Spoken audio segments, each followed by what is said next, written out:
Jack and Coke. Hey, you said fake news. Give us a little Trump impression. A little This fake fight's news. gonna be huge for below easy. I'm just talking like Connor. I can't. Yeah, Connor comes out of me. Oh man, that was good. That was good.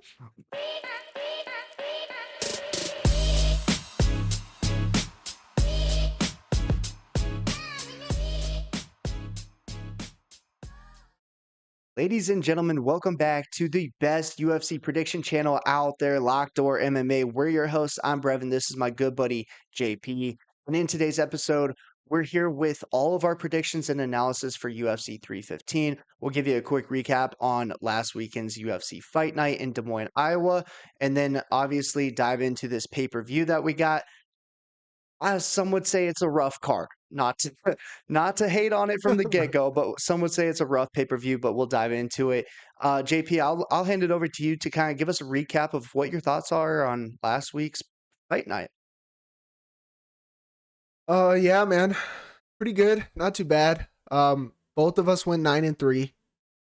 Week before that, 10-4. Week before that, 9-3. Week before that, you guys get the gist. Okay, we've been on a heater lately. Another lock hit. Did the basic and the juicer hit? Am I forgetting? The basic hit. I don't know about the juicer. Or the juicer might have been one off again. Shocker. What's freaking new? Yeah. I mean, card was okay. We said going into it we might get a lot of decisions. Kinda did. A big thing everybody's talking about, obviously, no Bickle, no hands. Bo got knocked out. I get it. Like all the hate and stuff, I get it. The ego thing, I do think he had a big ego. I think he kind of got humbled in a way. The whole wrestling thing, like, I get it. It's more towards like American wrestling, maybe. People are calling out like American wrestling, saying it's not what everybody makes it out to be. Sure. But like, let's not be over exaggeratory. Like we even saw it on that card. If you can't wrestle, you can't wrestle. You still get fucking ragdolled. Yeah. Like Dontel Mays can't wrestle. He got ragdolled. Jillian Robertson ragdolled that girl. I mean, that's what happens. But sure, American wrestling. I just think Bo had a big ego for one. For two, I mean, me and you were talking about it afterwards. People got to stop sleeping on RDR. That dude's a fucking problem. And he's shown us that now. I don't think we've picked against him because we hate him. We just know the striking's not there, and that's the problem. Is like it's trash. The striking has never been there with him, but everything else is, and so it's like take it or leave it. He's either going to dominate where he's best at, or he's going to get pieced up one of these days. It just hasn't happened yet inside of the UFC. And he's big as shit, he's a monster. Dude. So big. I wouldn't hate Bo going down to 170, honestly. I know he cut like, 23 pounds or some shit. I forget what it was, but yeah, RDR was massive in there next to him. I mean, we'll have to see. Him and Drickus are really just kind of showing everybody it doesn't matter if you're sloppy. If you're just a fucking dog and you can fight through the fire, you can get it done pretty much. So, yeah, I don't know.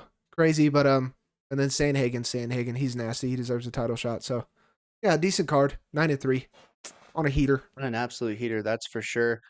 We have a lot of new subscribers on the channel. Welcome. Just want to say welcome to the community. Locked Door MMA welcomes you in, embraces you. We appreciate it as always. If you guys are watching our video for the first time, make sure to like the video and also get subscribed so you don't miss out on our predictions every single weekend. We've been absolutely crushing it, and we're not going to stop anytime soon. So like the TikToks I'm putting out about us not missing and stuff, it's really not too far off. We've been absolutely crushing it week in and week out. Couldn't be more happy with how things have been going. But without further ado, JP, let's dive into this card in Canada. We got a pay-per-view in Canada. First fight of the night, an old friend of ours, Brad Katona. Oh, boy. Taking on Bekzat Almakhan. That was nice. Kind of nice. You've been practicing that all day? I've been working on it. I went to speech therapy after that one dude said I couldn't pronounce names. Well, look at me now. I've come a long way. Oh, man. That was pretty good. Yeah. Our old buddy, Brad Superman Katona. Okay. You guys, if you guys haven't been on the channel, you know we're huge fans of Brad Katona. If you can't tell, I'm being sarcastic. We do not like Brad. Brad's okay. All right, Brad is the definition of a mid MMA fighter everywhere. I feel like, okay, he's not necessarily trash at anything. He's not phenomenal. Like, he's not great at anything. He's just well rounded. He's like the generic fighter that they give you in a video game to start out with. You know what I mean? Um, who was his last fight? It was Matsumoto. Gene Matsumoto. That's who it was. Um, Gene, small, stocky guy, didn't gas out. He was hitting Brad pretty hard. Granted, Brad did trade a little bit with him. I mean, 2-time Ultimate Fighter winner. So this guy's got to have some sort of skill. But this guy he's going up against, this Almakhan guy, sounds like a Mortal Kombat name. Dude swings hard as shit, okay? Dude swings very hard. I like his combos. Sometimes they get a little wild. Brad's never been knocked out, but I can't see Brad ragdolling this guy. And what Brad does is always goes to decision. He's a decision winner, right? I forgot what it was. Is it one win by KO? Or am I smoking crack? Yeah. One win by KO in his entire career. He's 10-4 for decisions. I don't like that. He's not going to finish nobody, especially now at these higher levels. If he finishes this guy, and I said that, I'm going to look like an idiot, whatever. I'm going to take a shot on the kid, though. The kid, I'm pretty sure, is the favorite right now, right? Yeah. Slight favorite.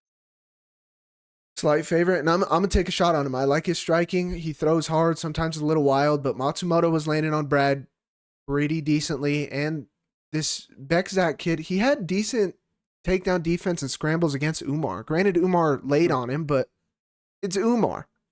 Like, who's Umar doing that to other than Merab? And Merab's doing the same thing to everybody else. So I'm gonna take a shot on the kid. Brad, call it fade Brad, whatever it is. Give me Bekzat. Yeah, Bekzat in his last time out against Umar took the fight on short nose to get his opportunity with the UFC. Didn't look half bad. Actually dropped Umar in the first round with a big overhand right. Caught him right on the temple. Rushed in to try to get the finish and then got taken down. And that was kind of the story of the fight. Umar from there on out would take him down, control him.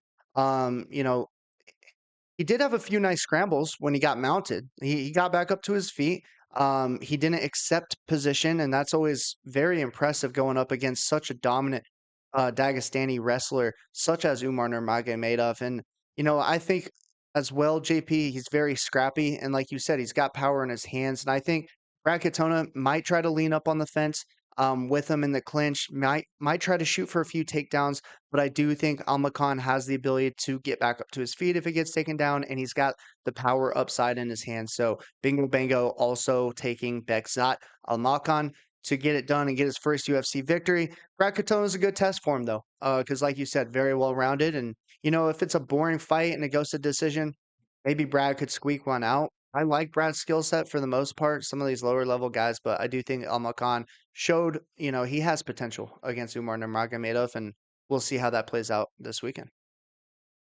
I mean, that's as far as fights go in the UFC for your first fight. That's as hard as it gets. I mean, you're getting a Nurmagomedov. Yeah, like a rising. With that being said, a rising Umar that just fought for the title. Like it wasn't that long ago that he fought him for his first fight inside the UFC. It's like that's tough matchup. So I don't think that's a bad loss. And Matsumoto was clipping Katona with the jab. And this kid's going to be taller and longer than Katona. I think that jab's going to be there for him if he takes it.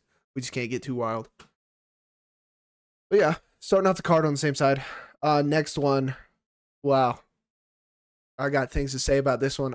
Daniel Santos, Mr. Willie Cat returns versus Zhang Young Lee. Yeah, Daniel Santos, the infamous pull out of a fight. Every time he's scheduled for one, that's what he does. He gets injured, he gets sicknesses, he just doesn't show up. I don't know what this guy's problem is. Taking on Zhang Young Lee in his last time out, got KO'd by Haider Emil, took probably about 100 punches to the face. Granted, he didn't actually go out. He didn't fall down to the ground. He was just kind of leaning up against the fence, getting absolutely mauled.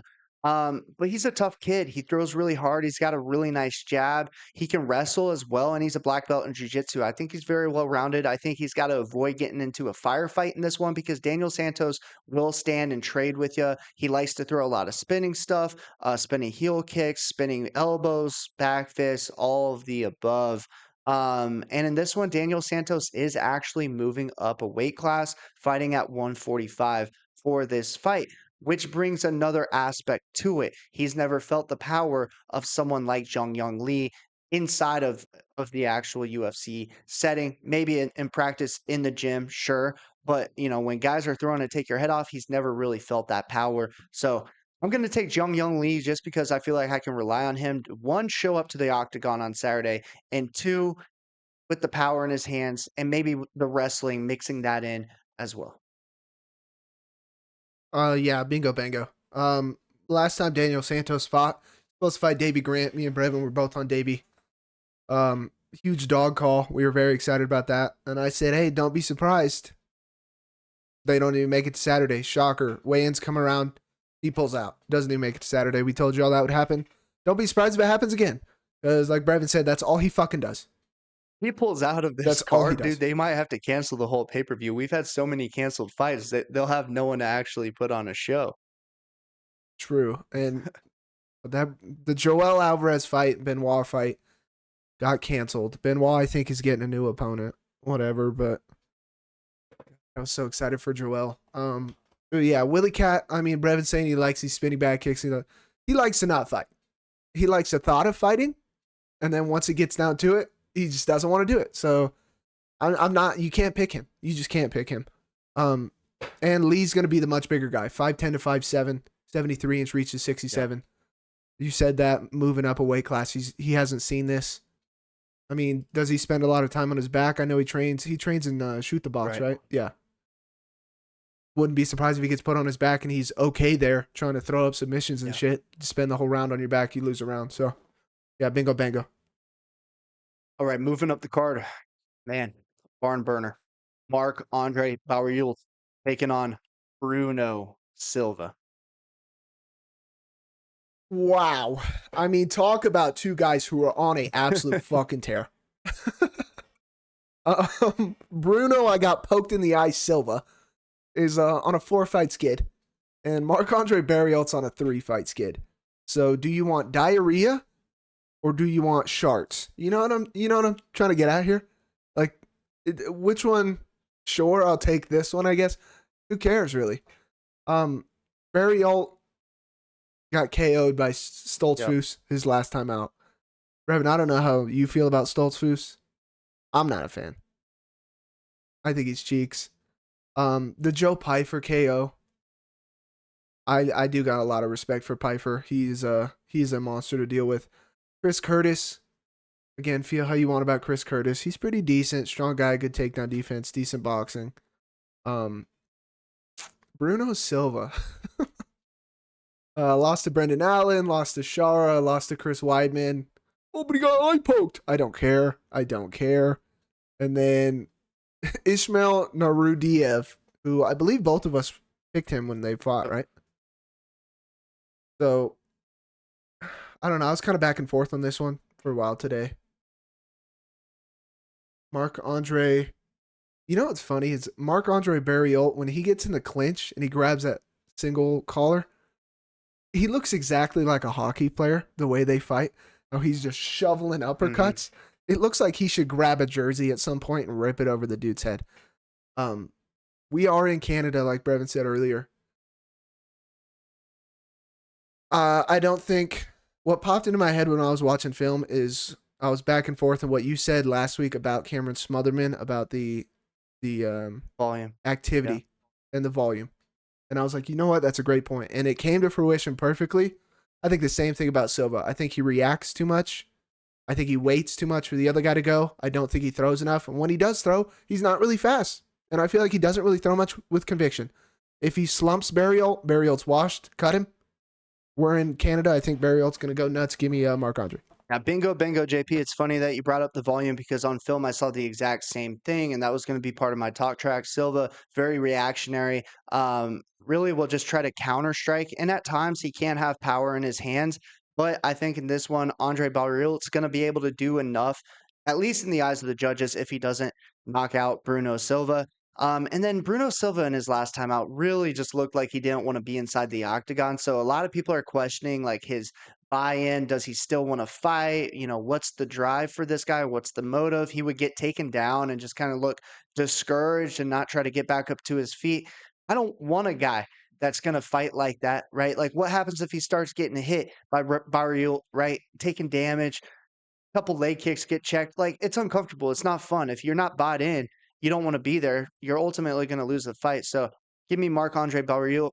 Maybe just the slow, ugly slugfest on the feet. But, you know, I think Barriault's kind of got that drive to win in front of the home crowd, as opposed to Silva, who I really still believe does not want to be inside the octagon. I mean, yeah, it was ugly, dude. It was so ugly. His last, and then the one before that, Chris Weidman won. Right. I mean, you can't, whether you're getting poked in the eye or not, you can't sit there and stop and be like, he poked me in the eye, and then get punched in the fucking face. So, whatever. We remain on the same side. We'll see how true that stays up the card. Next one, Navajo Stirling versus Ivan Erslan. Yeah, I'm honestly pretty excited for this fight. Light heavyweights who can slug. Sterling, kickboxer, he stands at 6'4". He's got a really long reach in this matchup against Ivan Erslan, who's only 6'2" and has a let's see, what is that, 6.5-inch reach discrepancy to Navajo Sterling. So it's going to be tough for him to get inside the range to Navajo Sterling, but he's got big power. He's got, you know, these large muscles that he carries around, and he throws hard when he does throw. Similar to what I said in the last one, he doesn't throw super often. He kind of picks and chooses his spots. He's a slow starter, and I think Sterling's going to have more to offer. Now, the one question that I will need answered early on in this fight is, can Sterling defend against the grappling and the wrestling attempts from Irvin Erslan? Because or Ivan Erslan, excuse me, because I think he will shoot for those takedowns. I think this would be a good spot for him to do that. We saw him in his last time out against Cutelaba. Cutelaba was probably the better wrestler in that matchup.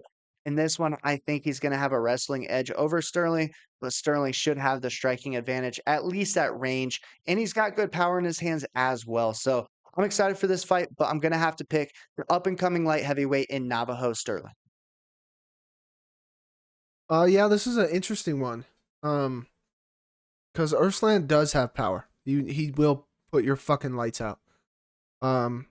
Navajo clearly has an advantage on the outside. Okay, like point fighting type of style. His kicks, his speed, all of that is to the advantage of Navajo, right? This is only his 7th MMA fight. So he's still kind of fresh. 27 years old. Kind of crazy to think about. That's like me and Brevin getting in there right now. It's kind of nuts. But yeah, and then Erslan, I think he'll thrive in the pocket, right? So if they get close, the thing about Navajo is he has that long like defensive style where he keeps his backhand up by his head, his front hand he just paws out, right? If he gets in the pocket or if he gets pushed against the cage, and Ivan starts throwing hooks, changing levels, body, head type thing, we got to be careful there. I mean, he puts one on your temple, he will drop you. And the whole wrestling thing, like Cutelaba did out wrestle him. I don't think Cutelaba's great at wrestling. Ivan is strong. He probably does have a grappling advantage, but I think Navajo with his size and his he's got good hips, strong hips. I think he'll have okay takedown defense to stay safe enough. I don't think Ivan will be able to get it done per se with grappling. We just got to be careful in the pocket. But yeah, bingo bango. Give me Sterling as well. All right, moving up the card, we got Modestas Bukauskas taking on Ian Cutelaba, who we just spoke of. Funny how that works out. The mindless Hulk, or is he just a Hulk? Am I thinking of somebody else who's the mindless He's just Hulk? the Hulk. Yeah, this one, this one could really go either way for me, dude. And Here's my thing. I think Bukauskas is gonna win. Okay, I think Bukauskas should win. He's bigger. Am I lying about that? No, I'm not lying about that. Not just yapping. He's bigger. I think he's got better kicks. I think he's just a better striker from the outside. Ion has power. He likes to make it a dogfight. He's got a bit of a chin, kind of. He has shown grappling a tiny bit in his more recent fights. I just think Bukauskas is better at all of these things. I think he's better at striking. I think he's better at grappling. I think he's better in the clinch. All of these things. My only thing about Modestus is last time out against Rafael Sequeira, we said he was going to knock him out. He did. Brevin, I don't know how you feel about it. I felt like he got hit way too fucking much by that trash can. I feel like Sequeira had way too much success before Modestus even got to him. I don't like that.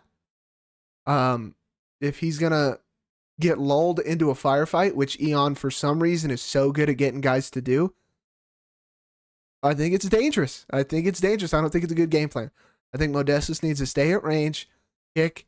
If anything gets close to the pocket, gets close to the clinch, gets your back on the fence, anything, we got to shoot right away. Change levels, take him down, get him tired.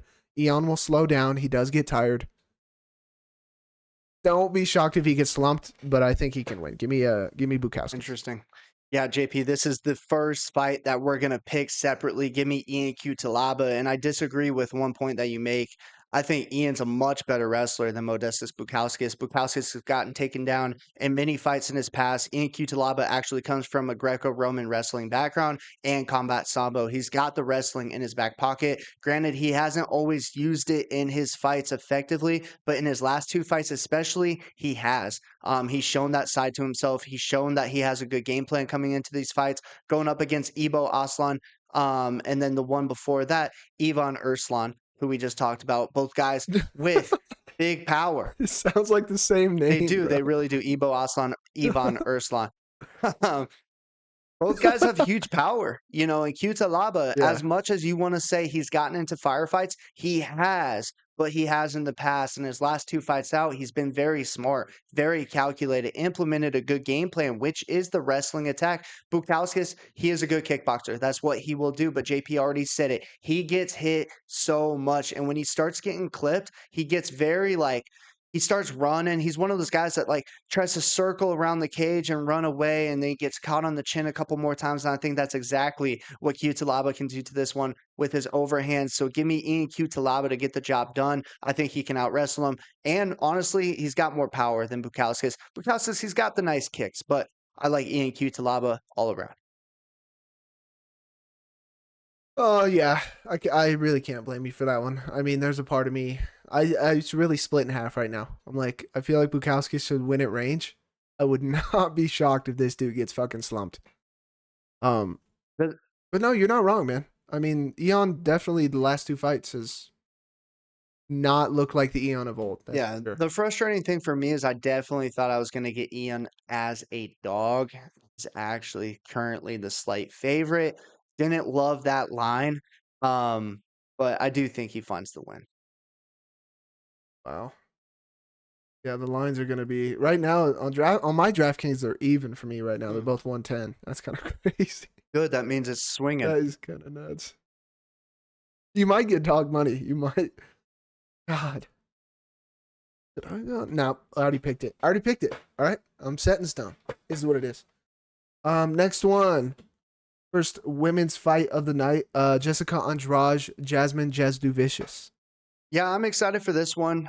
Two very different styles in these two women. Andrade, shorter fighter, pressure fighter, big power in her hands. She's going to come forward, throw some looping hooks with her left, with her right.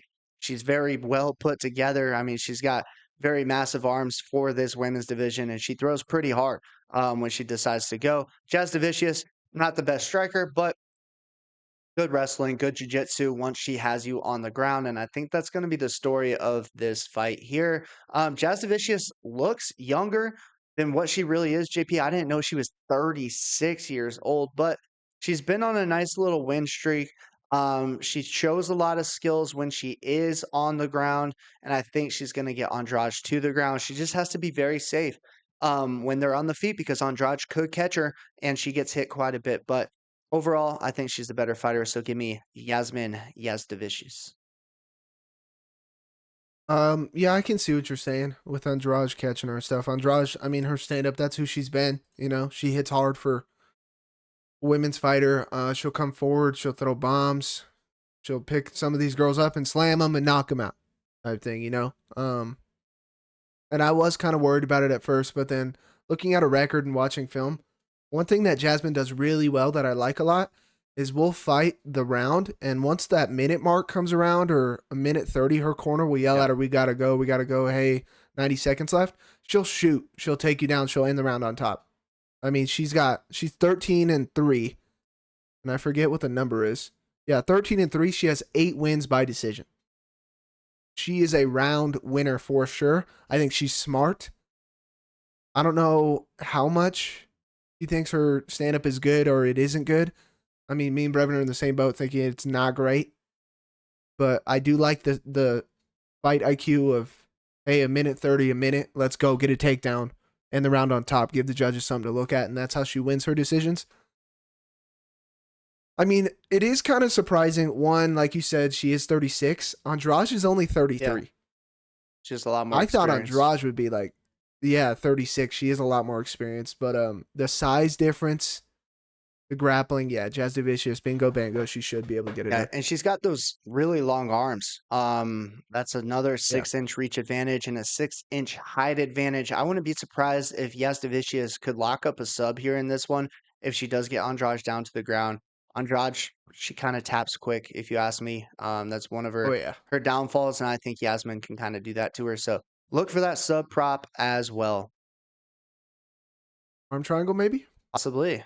Too bad you can't predict the exact submission. That would be crazy odds. Yeah, that would be massive plus money, dude. Oh man. All right, moving up this card, we got my favorite dude on the whole wide world. Actually, let me double check that. Oh yeah, it is the right fight. Mike Malott. Yep. Yep. It's It's him. him. He's my friend. Going up against Chuck Buffalo, Charles Radtke. Um Hey, all our new subs. Like Brevin said earlier, thank you guys. We appreciate you guys. We want to build a community here. So everybody who hasn't heard, I'll let Brevin tell it. But yeah, Mike Malott. What's his nickname? Proper. Proper. Mike Proper Malott, yeah. You fucking weasel. This man's a proper gas out, is what he is. Yeah. Look, Mike's decent. Okay, Mike's good. He can strike. He can grapple. 11-2. He's got a great record. Charles Radtke, I feel like is famous, or not famous per se, He's but like in the famous. UFC, he's he's known for getting kneed to the body by Prates. Okay. And I thought that was funny. Prates talking shit to Bilal and stuff. That was funny. This fight's close, man. This fight's close. Okay. I think both guys are very similar. Chuck Buffalo can wrestle. He's got power. His left hook, very fast, very decimating. I just don't know. In my eyes, call it a bias pick. Malott gassed out. He was winning that fight by a landslide, gassed out, terrible, horrible look. Ever since then, I'm just not a fan. I don't know. He's decent and he could put it all together. Call it the Brad Katona syndrome. I just don't like it. I don't know why. Couldn't tell you. Who knows? I like that left hook. Mike Malott got hit a lot in his last fight. Trevin Giles, and I think Trevin Giles is a can. And before Radtke got kneed to the body, I don't think he was doing that bad against Prates. I really don't. He landed a couple times too, hit him with a big elbow. I like that left hook. I like his power. I think he can grapple with him. Give me Chuck Buffalo, baby. Dog money. I just don't like Mike. I don't know why. Oh, no. Well, let's start with the stories, ladies and gentlemen. Yeah, Mike Malott. He was fighting Neil Magny. As you guys know, if you've looked at his record, that's his most recent loss. January 20th, 2024, right? I was down bad, trying to chase some losses. Let's just say Mike Malott was a minus 3,000 favorite going into the third round, completely dominating that fight. When you chase your losses, ladies and gentlemen, it's not a good idea. I chased, he gassed. Neil Magny got the dub, sent me packing. It was a rough night for your boy.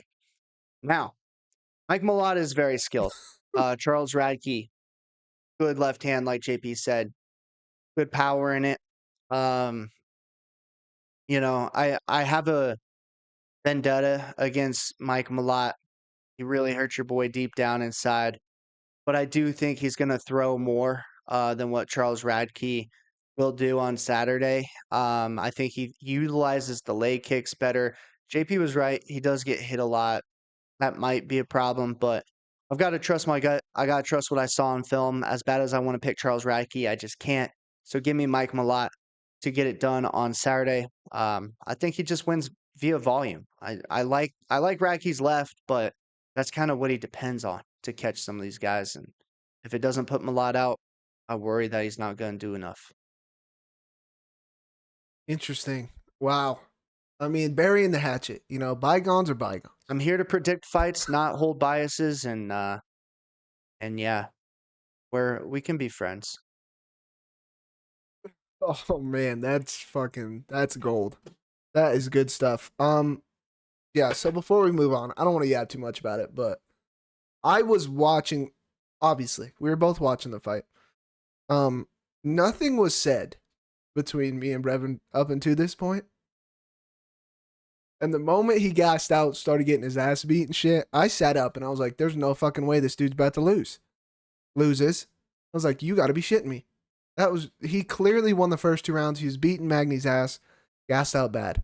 And then my phone buzzes and I look over and it's Brevin and he messages me and he said, there's no fucking way. Did you just watch that Mike Malott fight? And I said, yeah, that was pretty bad. He gassed pretty bad. And then he told me what happened and I was like, dude, that is fucking... That was, oh man. But hey, love to see him bury the hatchet. I mean, I can't blame you. It is a close fight for me. I think they're very similar, but Yeah, maybe I'm holding the grudge. maybe for you are. Okay? Maybe you just are a little biased because that was bad. I mean, it was really bad, ladies and gentlemen. I'm not gonna hide it. It's a tough situation to still talk about to this day. And JP reminds me every once in a while. He's like, "Hey, Neil Magny's fighting this weekend." Remember when Neil Magny really gave it to you? Yeah, I do. I won't ever forget it. But we can move on. Hey, that reminds me. What'd you think of old pink haired goddess's performance, huh? She balled out. I told you guys she would. I mean, she's an absolute killer. Yeah. Absolute dominant performance. What the fiance think? She watch it? She did not watch the fight with me. She boycotted that one, but she said, "Oh, how'd the pink-haired goddess do?" I said, "She won absolute domination." And she said, "Very good. I'm happy for you. You probably got a little excited down there, if you know what I mean." And I was like, "Hey, it was a good fight. What can I say?" Oh man, that's good stuff. That is good stuff. All right, let's move up the card. Another interesting one. From here on out, I think the card is okay, but everything else before it's kind of mid. Alexa Grasso, Natalia Silva. Yeah, great fight. Um, Man, this is really just going to be about what are we going to get from both of these women. Natalia Silva, to me, JP, she's a good striker. Utilizes her left high kick really well. She'll throw side kicks to the body, really chop away at the legs. She has good hands. Alexa Grasso, she's got good grappling. Former champion. She'll take you down to the ground, find a neck. But, to me, JP, watching Alexa Grasso on film, I almost think she's a little fraudulent in her own right. The volume with the hands is low. She doesn't throw a lot of offense. She doesn't shoot offensively. She honestly likes to lay on her back and find submissions that way and maybe get a reversal to get back on top and utilize her jiu-jitsu. I don't love it. Natalia Silva's not going to give her those opportunities. She's going to outstrike her on the feet, and I think she wins on the judges' scorecard. So give me Natalia Silva to get it done. Huh. Interesting. Uh, very interesting. Yeah, Grasso. I mean, coming off the trilogy with Shevchenko. Ragdolled. I mean, the first one, second one, or the third one. God, Jesus Christ. Yeah, the third one. You think she got ragdolled in the third one? And the very last one, yeah. She didn't find success until the fourth and fifth rounds. I don't know if I would call that ragdolled. She'd get taken down, but I don't know. I like Alexa, okay? She is nasty off her back. She's got jits. She's got takedowns. She's got a decent one, too. She's a decent sized girl for the weight class. Natalia Silva, I don't want to say it's phenomenal at doing it, but she is good at point fighting. She's good at striking from the outside. She's very fast. She's good at leg kicks. If you're going to fight her striking from the outside the whole time, she's probably going to win. I mean, it's very hard to beat her at that game. She's got big legs, good side kicks. She put Andrade on her ass with that side kick. Yeah, dude, she's real fast. She's got decent takedown defense against Andrade. We'll see if Alexa can take her down. We are in a big cage, so it benefits Natalia, running around the cage on her bike pretty much. That's what she's going to be doing. Kind of like a Daniel Marcos on their bike a lot, moving around, circling, kick, circling, in, blitz, 1, 2, out. It's hard to corral them. They're kind of like a chicken, and it pisses you off. You can't fucking get them. Then you corner them, and boom, they explode out and run away again. Yeah, I would like the But in my comparison to head, Yusuf Zalal a lot more. Daniel Marcos doesn't do any of the stuff that you just said, except for run around the octagon. Yusuf Zalal would get in the pocket, land a 1-2, and then get back on his bike. fair, Daniel Marcos is Daniel a Marcos, can.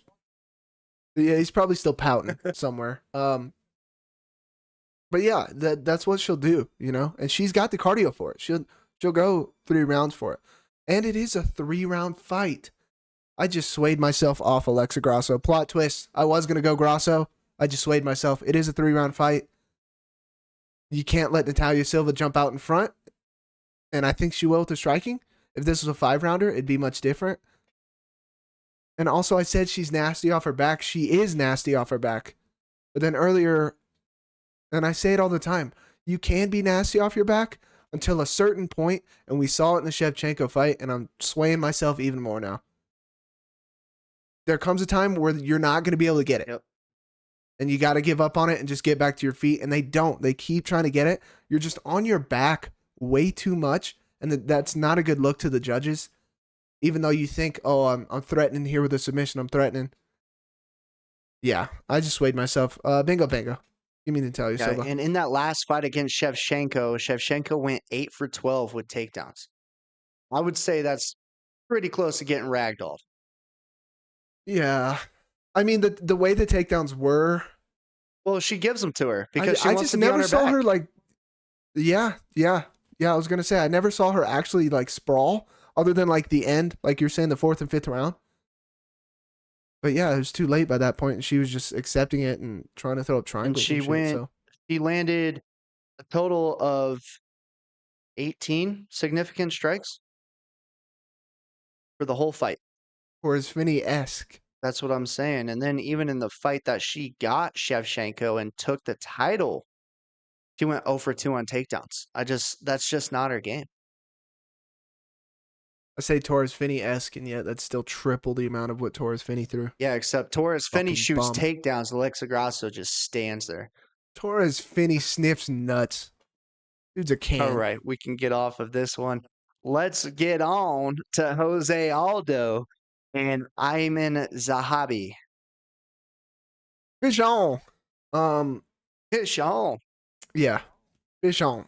I've known Brevin for many years, and that's probably the most country I've ever heard him sound. Fish on.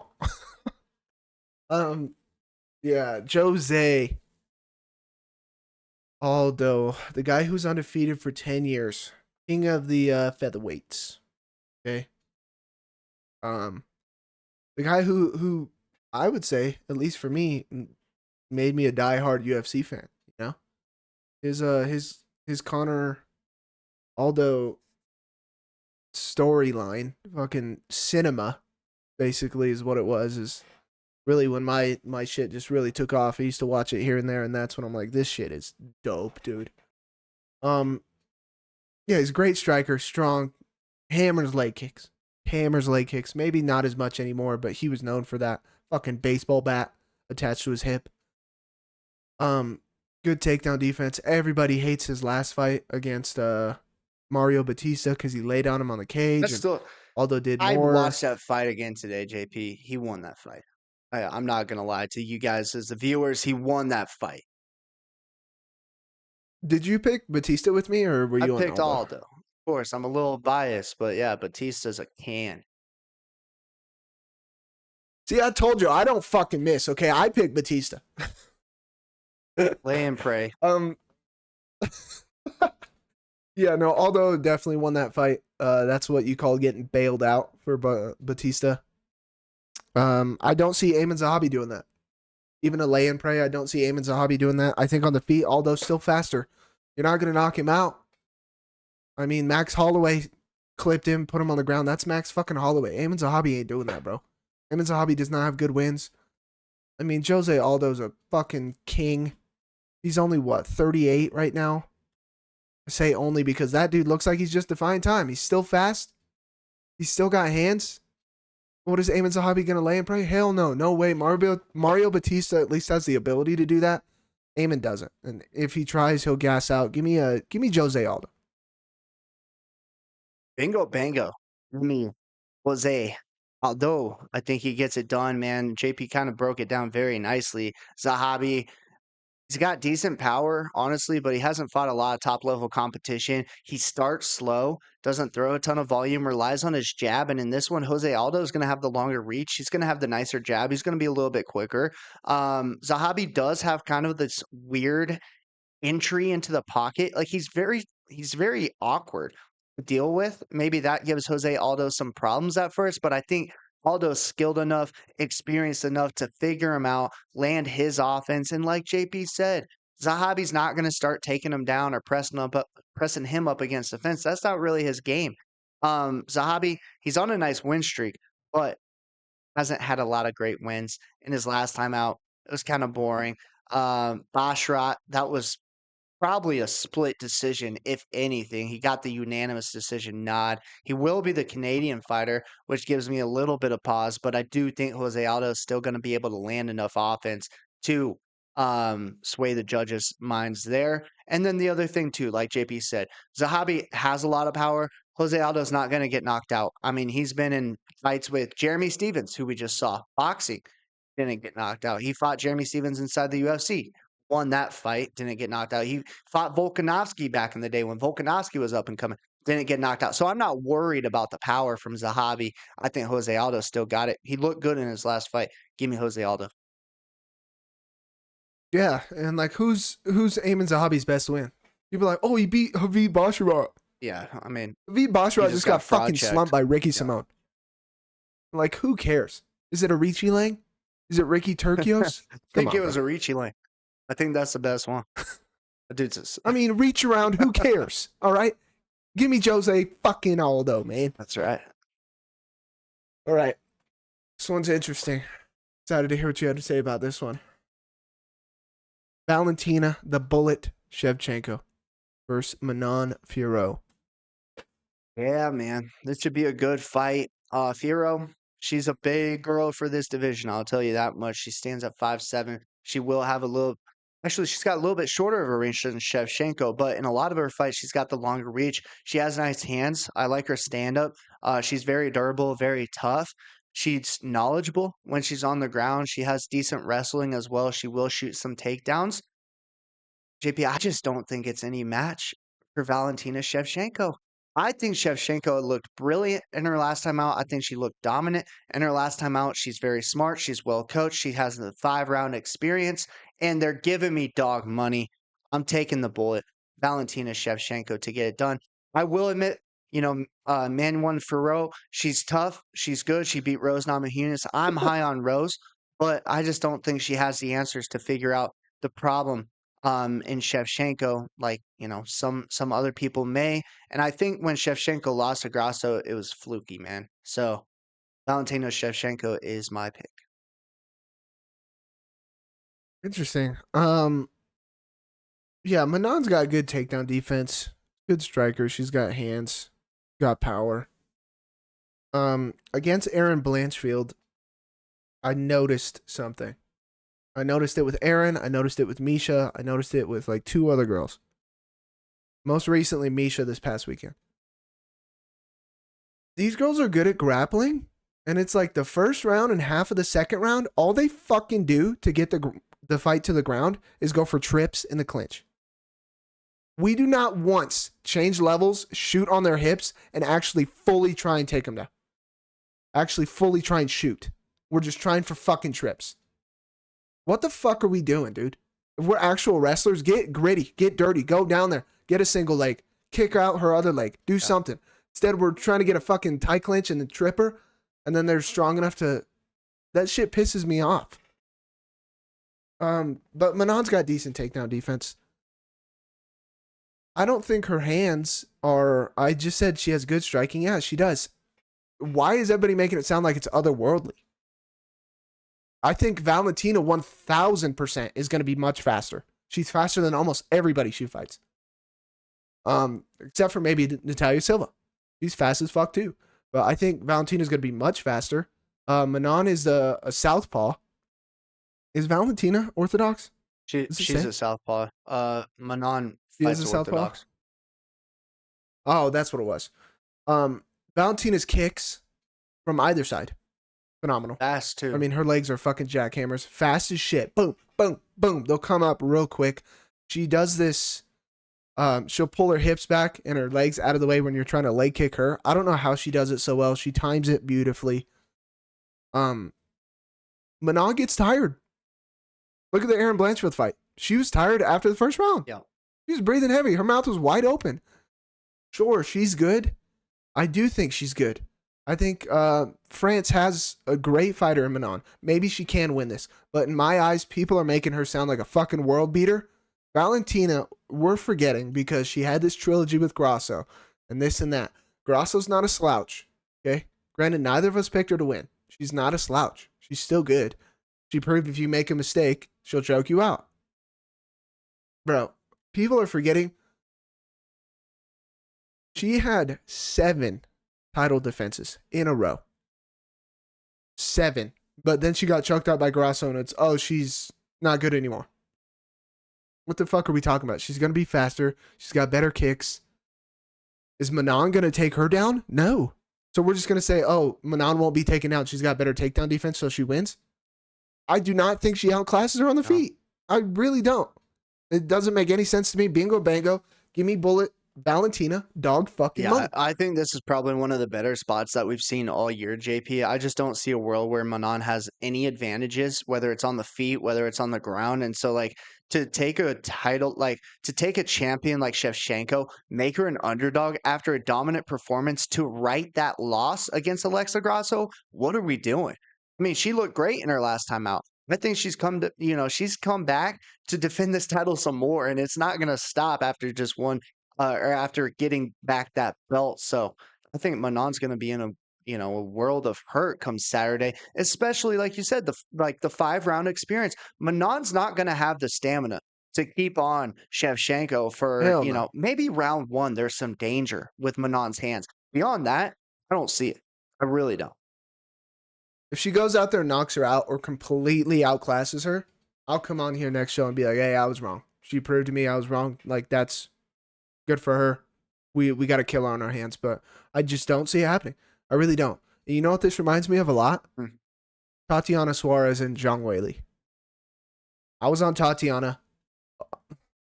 Hey, yo. I was on Tatiana's side. Was she the favorite? She's a dominant grappler. Oh, yeah. Zhang was dog money, and you were on Zhang. A great line, ladies and gentlemen. I was going crazy. A lot of other people were on Zhang Weili. I was on Tatiana. I was like, she can grapple her. She's good. Ring rust was a thing. Tatiana got tired. Granted, I think there's other factors that played into that, but I think it's the same thing. There should be no reason Valentina is... It should be closer, but Valentina at least should still be the favorite. But I'll take it. Give me dog money. 100%. I think it's a little bit more like this next fight that we're going to talk about. The main event of the evening, Bilal Muhammad taking on Jack Della Maddalena. Ooh, a good one here. Hey, I'll let Brevin say what he's gonna say, but I stand up for my fellow gingers. Okay, I love me some Jack Della. Boy, do I! I love me some Jack Della. I think he's got decent stand up. I think he's entertaining. He's got decent grappling. You know, I like Jack Della a lot. I like everything about him. He's always got entertaining fights. He's got a lot of stoppages. Okay. Granted, the ones that he doesn't have for stoppages, decisions, bullet decisions against some not so great people, we might say. Okay. But that's okay. Because then he finishes Gilbert Burns. Snapped his arm in that Gilbert Burns fight. Okay. In the first round. Still got the knee, you know, still knocked him out. I love me some Jack Della. I think Jack Della is very good. I think he's going to do good in this division. With that being said, weaponized cardio, wrestling, strength, and you guys can hate on him all you want. His boxing, his hands have come a long way. Bilal Muhammad is a fucking problem.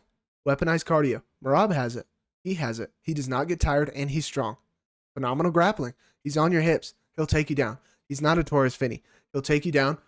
Bilal's slightly boring, okay? But he won't just stand there, hunched over, bent over at the hips, just on your hips, just laying there like a bitch, okay? He'll actually pick people up and take you down, okay? If you get back up, boom, right back to it. He'll take your back. Yes, I know, Bilal, go to decision, Muhammad. Hey, he wins. You can't stop it because he wins, all right? I mean, I think the only person right now to beat Bilal, I think that has a chance is Sean Brady. Yes, I know he lost. Yes, I know he lost. It's hard to beat the same person twice. Sean Brady is also a fucking problem. Sean Brady put out Leon with a one-arm guillotine. Bilal did not do that. I love Jack Della. Love Jack Della. Want to see him fight more. I don't think he beats Bilal. Give me Bilal Muhammad to retain. JP saying, I like Jack Della. You know what I like, JP? I like Jack and Coke. All right. I like Jack and Coke. Jack Della Maddalena is an absolute fraud, ladies and gentlemen. And let me tell you why. I mean, the dude went to split decision against Kevin Holland. We've seen Kevin Holland absolutely get worked in his last couple of fights. He was getting ragdolled in the Gilbert Burns fight. I don't care what any of you were saying. And he found a lucky knee in round 3. And then he had split decision victory that probably could have been a loss against Basil Hapez, who was an absolute pan. So I don't really know where this line's coming from. I think Bilal Muhammad absolutely runs away with this fight. I think this is the best line of the year as far as, you know, a lock. I mean, you guys, I don't want to spoil anything early, but this fight to me, JP, is just absolutely so one-sided. It's not even funny. Jack Della Maddalena is going to get exposed on Saturday. Give me Bilal Muhammad. Wow. Wow. Some heavy words there from the Moser You know man. what? And then there's this video going around about him submitting Craig Jones. Yeah, right. Fraudulent. All right. That's fake news. They're putting out a video just to make, you know, Bilal scared or make him have to worry. Get out of here, bro. You're not doing none of that. All right. Bilal's going to ragdoll him and you guys will see it. Wow. Jack's wrestling really wasn't good. I thought he'd be able to stand up there and strike with Bilal. Bilal's got good hands now, too.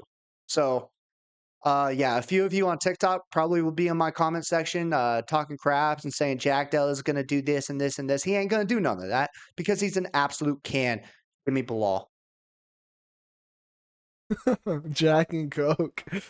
Hey, you said fake news. Give us a little Trump impression. A little fake This fight's news. going to be huge for Bilal. Easy. I'm just talking like Connor. I can't.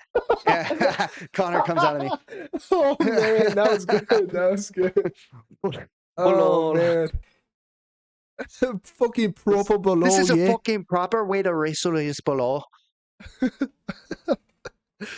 Fake news. He did not do that. Fake news. The other thing too is Bilal's yoked. Yeah. Dude is strong as fuck. Weaponized cardio. Doesn't get tired. Strong as shit. You can hate him all you want. We don't like him either. All I'm saying is he could be boring. He could be more boring is a better way to say that. Okay? He could be Torres Finney. It's going to be a lot of people. I don't know why we're forgetting. Go ahead. He could be Torres Finney. 4 significant strikes. 4. I don't want to hear Bilal decision Muhammed. I don't care. He throws more than 4 significant strikes. Yeah. Holy shit. He'll take the back. He'll work to improve his position. And there's going to be a lot of people out there, JP, that are going to hate Bilal even more after Saturday's performance because they like JDM. They're like, oh, the striking, it's fun to watch. He's not going to get off any shots. I like JDM. You know, JP likes JDM. I don't. That's for sure. Brevin just doesn't like gingers. That's what it is. Something like that. All right, that does it for the card, but that doesn't do it for the show. Don't go anywhere. We have your free show parlays coming your way right now, starting with Lockdoor MMA's Lock of the Night. JP, you're on the spot, brother. Who are you locking up? This one was tough. This one was tough. And I don't want my record to be broken, 12-2 with the locks. We're on a fucking steamer, dude. 4-seam right down the pipe. But hey, sat here talking about it. He's undefeated for 10 years. King of Rio, king of the featherweights. Zahabi's not knocking him out. He's not laying and praying. Give me Jose Aldo Jr. the win Saturday night, baby. Let's go into pair with Jose Aldo. I think you guys got the gist when I was just talking. Give me Bilal Muhammed. I think this one's going to look pretty darn easy. Remember the name. That's probably a pretty good one right now, no? Gotta be decent. What's Jose? 235, 225? Gotta be around plus money, close to. Close to it. I'll give you something plus money. Brevin's Basic coming right now. Ooh. Starting with my lock, per usual. Bilal getting it done. JP's lock, throw him in there. Jose Aldo, the king of Rio, getting it done. And then, JP might not like this one. Give me my boy to make some money back, Mike Malott, in the Basic. Right now, plus money. Get it in while you can. Mike Malott's in it, huh? Oh, yeah. Mike Malott. You gotta start keeping record of the basics, brother, because I've been on a heater. Interesting. Yeah. Basic's been on a heater. I've been on a edging. That didn't. That's not in the context I wanted that to be. The point is, the juicer's been close. Okay? And we just haven't gotten it done. All right. But hey, that's okay. That's what the juicer's for. Brevin's Basic and the lock, the real bread, the real meat and potatoes, the money makers. Okay. That's all right. Sit down, shut the hell up. Get into it. All right. First leg. I'm doing it. Jung Young Lee. His fight might get canceled before we even fucking get there. Okay. So don't shoot the messenger. All right, go down in the comments and tell me I was right when it happens, because it happened last time. Anyways, throw him in there. Minus 110 right now. People think that fight's a pick'em. I'm shocked. Yeah, right. Yeah, right, proper right. Next one, another minus 110 line. Okay, Brevin took one side. I took the other. We'll have to see. Give me Modestus Bukauskas minus 110. Throw him in there. Yeah, right. Next one, okay. Dog. Chuck Buffalo. Okay. Brevin threw Malott in his. I'm throwing Chuck Buffalo in mine. We'll have to see. We'll have to see. And I think it's funny that the ones that we differ on are the ones that we always bet on. But yeah, throw Chuck Buffalo in there plus 180. Next one, gotta throw Jose Aldo in there. I think he's a lock. Okay. He's a lock for a reason. Throw him in there. Minus 230. Not a bad line. Next one, hey, she's dog money. She's been a champ, 7 title defenses. She lost it once. Everybody wants to jump ship. I ain't. All right. I'm driving a boat. Okay. Brevin's over there raising the sails. Okay. We're following her to the glory land. You know what I mean? Valentina Shevchenko, throw her in there. Dog money. I'm very interested to see what that line does for the rest of the week. Very interested. And then the final one, Bilal Muhammed. Brevin's lock. He's locked for a reason, man. We got to throw him in there. Bilal Muhammed. I love JDM. Love me some JDM. Is what it is, though. I think Bilal's going to be too much for him. 6 legs. Plus 4,900 right now. Plus 4,900. And I could be smoking crack. The juicer could have hit. I don't know. I don't remember. is what it is. When we're hitting so many goddamn bets, going 9-3. I mean, me and Brevin are this rich week to week. You just kind of start to forget, you know. You might have had our boy Bo.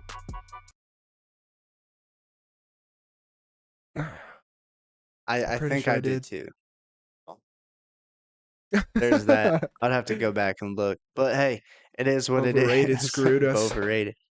Yeah. I hope you guys enjoy this card. Hopefully there's some action. I know there's been a lot of canceled fights, but you know what? I'm still excited for it. Start time 6 p.m. Eastern time, so it's not like you guys got to wake up early in the morning. We're gonna absolutely smack this one again, and you guys can check the UFC prediction tracker channel, whatever you guys want to fact check us on. We're the best prediction channel out there, and we've been on an absolute heater. I'll see you guys on TikTok this week. Instagram Reels, YouTube Shorts, you know what it is. We had a video pretty much go viral at this point. So that's been fun. A lot of comments. Yeah, me talking crap to people. It's a fun thing to do throughout the course of the week. JP, he has the easy job, man. He just sits in silence throughout the course of the week, and I'm facing all the music from all the haters. But it is what it is, man. JP does a lot of stuff for us on the back end, and I'm just kind of the old punching bag from those haters out there, and that's perfectly fine.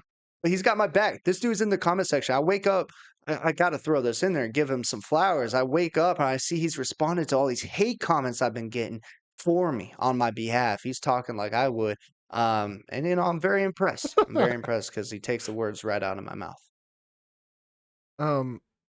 Yeah, everybody's a guru after the fight. Everybody saw that one coming. I told you. Did you, buddy? All right. Good job. Man. All right. Thank you guys for watching this channel. Thank you for watching the show. If you're here at this point, follow the channel, subscribe to the channel, like the video, leave a comment. Let us know what you think is going to happen. And with that, JP, I'll let you take us home.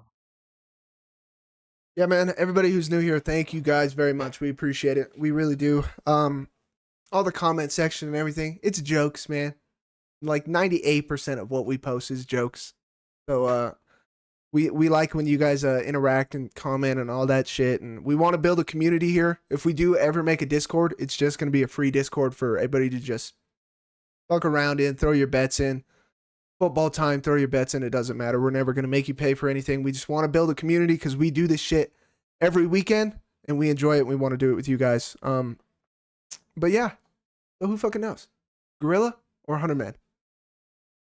Who knows? But apparently we can't do math. As always, ladies and gentlemen, it was a pleasure. Bingo, bango, baby.